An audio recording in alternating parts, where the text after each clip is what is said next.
Hey, welcome back to the channel. I'm your host, Jonathan Mathis, the sports judge. Yes, court is in session. Hope you had a great day.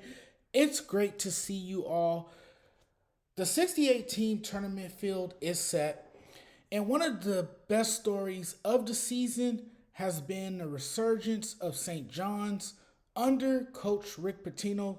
The Red Storm earned the number 2 seed in the West region after capturing the Big East title for the first time since 2000. Damn, I was in high school. You know, the last time St. John's appeared in the Final Four, their last Final Four appearance came in 1985. I was born that year. It's a beautiful story. This is really one of the biggest turnarounds in sports. You listen to the local media in New York, and they're talking as if St. John's is going to win the whole damn thing. The way they're talking, it's almost as if they can't be beaten. This season, we've seen a basketball program rise from the ashes. This is the kind of story that gets my heart racing, determination, resilience, and their fight is unparalleled. Their NCAA tournament appearance just sets the stage for an epic comeback. And for Rick Pitino, well, it's just another chapter in his legendary story. I'm wondering now, how far can number 2 St. John's go? I think St. John's gets to the Elite Eight. I really feel that. I really believe that. You have to appreciate where this program is right now. I'm going to tell you how I look at this. All right, they hired a big name coach with a stacked resume. Rick Pitino comes in, builds a St. John's roster that took men's basketball by storm. Listen, I'm looking at this season as a big accomplishment for St. John's. It seems to me that this team is good enough to get to the Elite Eight. I have them going to the Elite Eight. I have them going that far. I think they'll advance past the first weekend. I feel good about them. It's absolutely encouraging to watch. Here's what I'll say.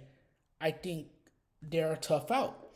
The team that we're talking about has had a magical season under Rick Pitino. They are well coached, play hard, and have proved they can handle adversity.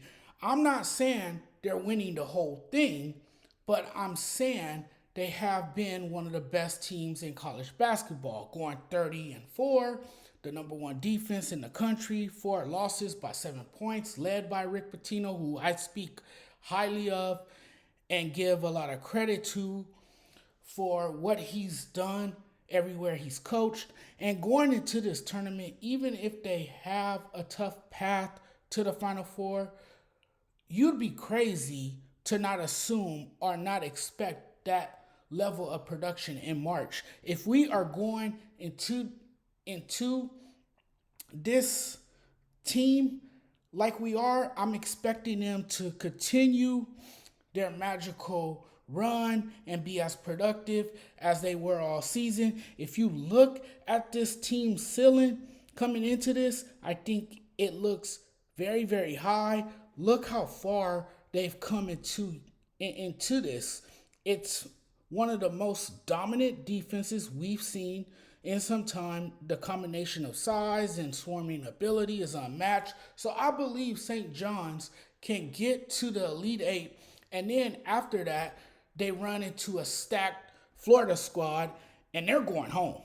Obviously not now, but maybe a couple of years from now, Rick Pitino can lead one of these teams to a championship. He still can do it. But this year, nobody is getting past Florida. They're last year's UConn, this Florida team is. It's a complete team. I don't think St. John's can win a championship this year. They're good, not great. And hey, it's been a nice run, but St. John's can't shoot. After a masterful season, one for the ages, you hate to see it come to an end, but eventually they're going home. To give props, They can defend against anybody. They've got height. They've got athleticism. They're rough. It's a Rick Pitino style. He puts on full court press that creates nightmares for most teams. His guys compete, play defense, runs a fierce full court press. There's probably only one team that can beat them, and that's Florida.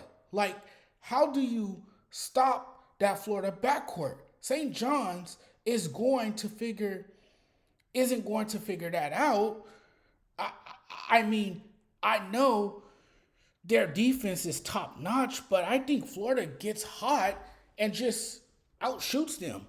These guys can put up big numbers against anybody. The reason I think Florida takes down St. John's is because of their size on the front line as well. And, the thing is, they're just too loaded and they can shoot. This Florida team is on a different level. They knock off UConn first round, and St. John's will be the next victim. I just conditioned myself to knowing that St. John's isn't nearly on the level that Florida is. Pound for pound, the West is the toughest region, and there's not a hotter team in the country right now than the Florida Gators. Todd Golden's squad cruised through the SEC tournament and boasts one of the best players in the country, Walter Clayton Jr. I think we all think Rick Pitino, yes, that Rick Pitino has done a terrific job.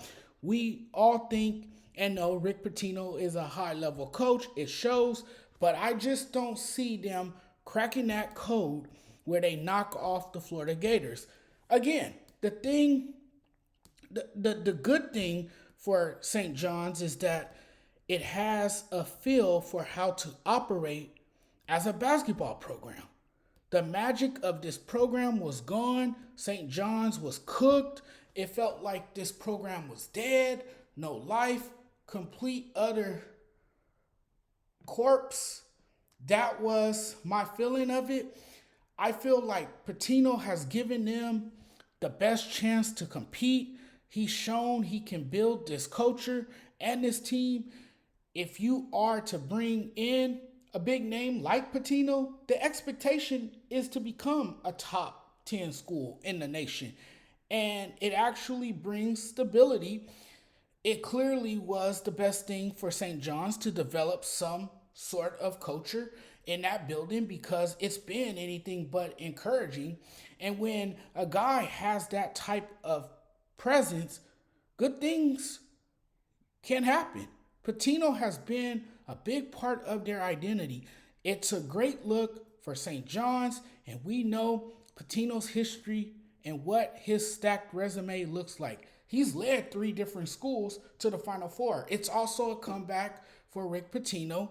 It's a beautiful comeback story for him, a nice redemption story. Pitino was fired by the University of Louisville following an FBI investigation that alleged the school had arranged payments for the family of a recruit. It stained his image. Pitino in 2020 told a radio show in Louisville that he had been sort of blackballed out of the business for 2.5 years. And while he maintained that he was innocent of wrongdoing, he was the leader and, he felt like he deserved to be fired. In 2020, an independent review process ended the case by giving only light penalties to Louisville and none to Pitino.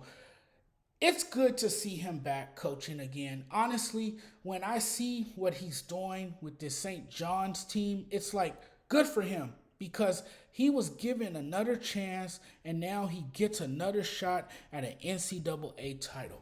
All right, everyone. I'm excited for these games on Thursday and Friday.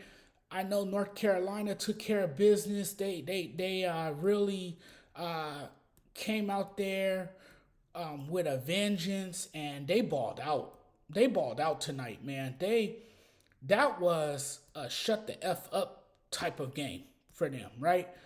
that was them against the whole world, right? That against the world mentality, the way they played tonight against San Diego State, man, and they clearly dominated that game, man. I was impressed with UNC. But we'll see what will happen in the upcoming games. I still got to fill out my bracket. I haven't really filled out my bracket yet. I will get around to doing that probably sometime tomorrow. But guys, you guys take care. If you guys like sports and if you guys follow my content, and if you guys haven't hit the subscribe button, please make sure you guys hit the subscribe button. You guys can follow me on TikTok, the Sports Judge 85. You guys can follow me on Instagram, Sports Judge 85. You guys can follow me on Facebook, the Sports Judge. Just type in the Sports Judge and I should pop up.